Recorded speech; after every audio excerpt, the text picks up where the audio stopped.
looking at the inside of the Firebox on the EnergyMax 110 model. As you can see, this has a very nice, deep, large firebox.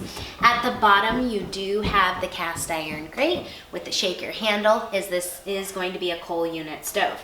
Fire brick lining is going to be on both sides in the rear of the unit all the way to the top.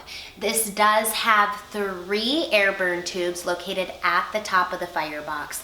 That's going to give you that very high efficiency in that 80% range. Again, this unit does have an air wash as well, which is going to keep your glass on the front door burning nice and clean.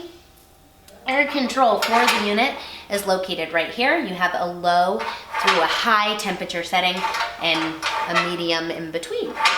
So ash pan clean out located on the front of the stove makes it nice and easy for cleaning purposes. Again, as mentioned, your shaker handle is here.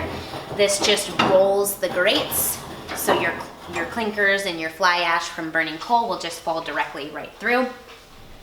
You can manually feed it through the top of the unit here. So manual feed on the coal goes straight through the door. This is not a stoker fed system. You do also have a damper control located on the front right here.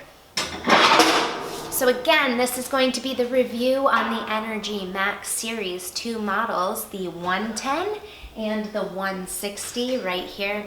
If you guys like our videos, you find the information helpful, please give us a thumbs up, share it with your friends, click subscribe to our channel. Thank you guys for watching. Have a wonderful day.